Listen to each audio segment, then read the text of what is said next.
नमस्कार श्रोतो, अस बकवास वाणी के परोड़ा केंद्र थमा 104.3 मेगाहर्ट्ज थमा बोला दे हाँ। दोपहरी के 12 बजे पौने 18 मिनट होए ते हूँ डोगरी खबर 1 मिनट। बाल सीधे पुट्ठे करते हुए विस्तार करना जपलोड़े का बड़ी खबर आ रही है। जपलोड़े का चुलिया जोरा तूफान जिदे कन्नै चाचू उड्डिया कन्नै उड्डिया ओहदा कीमती समान। हुण चाचू ही तुप्पने लेई घर आह्ले फरोला दे घर पुछने पर पता लगे जे चाचू बोड़ी दे बूटे टंगोचे दा हा, लुंगी उत्थे है ते चाचू फरार। चाचू की बुड्ढी ने शौक मनांदे होई आख्या चंगा होया मुआ उड्डी गया, मोए ने बड़ा धूम दित्ते दा हा। फिलहाल तो चाचू की गुमशुदा तलाश जारी, जिस किसे भी पता लगे वो फौरन कमेंट करिए इतला करी सकदा है ते सनाने वाले दी नाम दिता जाग जेड़ा बोड़ी बूटे चाचू की लुंगी टंगोची ओहदे कन्नै सैल्फी खिच्चने का मौका दिता जाग। तो श्रोतो डोग दा बुलेटिन इत्थे समाप्त हुआ। मिगी कुलदीप दिओ इजाजत, नमस्कार।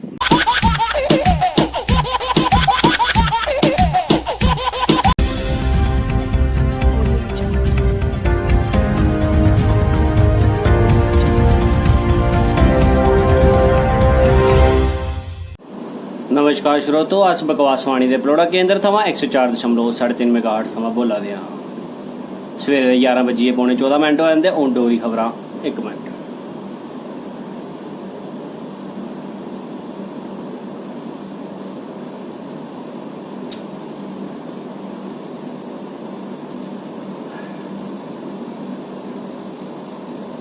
सूई च धागा परोंदे होई विस्तार करना।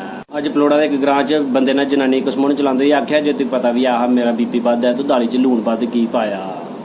ते जिसी दिखदे होई गुआंढियें जागते टिप्पणी कीती आड़ आया रुड़दियां आइयां गीटियां, बंदे जनानी दे कोल लगे उंदे जागत मारन सीटियां।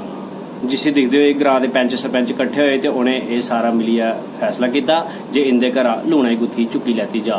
उनें आख्या जे सारी फसाद दी जड़ लूना दी गुत्थी है। उनें ये भी आख्या जे ना रोग लून ते ना इंदे कोल लगन ना बगोग खून। ते श्रोतो डोग दा बुलेटिन इत्थे समाप्त हुआ। मिगी कुलदीप दिओ इजाजत, नमस्कार।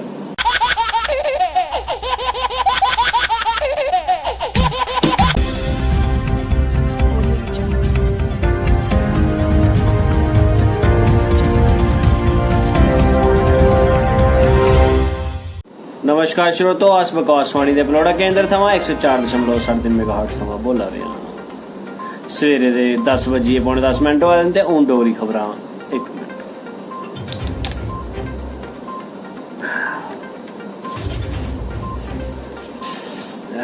बैसन लाइयै खुश्की दूर करते हुई विस्तार करना। अज मुट्ठी वाले पुला पर नहरा कंढे एक दुआने ककड़ी बेचने वाले दी गाहक ने लड़ाई हुई। पुछने पर पता चलिया जे दुकानदार ने मना किया जे सूंगी ककड़ियां नहीं लैनियां। उन्हें भी आख्या जे भी कोरोना चला दा सूंगी ककड़ी में नहीं देनी। ते गाहक ने यह डिमांड रखी जे तू सूंगन नहीं देनी है तो मैं कम से कम टाकी लाइए देइयो। ते जिसी दिखदे होई दोनों बिच बहसो बहस करते कोल चली पे। जिसी दिखदे स्थानीय लोगों फौरन के पुलिस की इतला की ते पुलिस ने मौके का जायजा लैता। तो दोनों पक्ष का फैसला लैंदे होई पुलिस ने यह आख्या जे दुकानदार की गलती है उन्हें टाकी लाइए की नहीं दी। लास्ट जे फैसला होया जे सारे दुकानदार अज कोला टाकी लाइए दौना बेचगन ताकि गाहक की पता लगी सके जे दौना मिठा है या फिक्का है, अंदरों लाल है या चिट्टा है। तो श्रोतो डोग दा बुलेटिन इत्थे समाप्त हुआ। मिगी कुलदीप दिओ इजाजत, नमस्कार।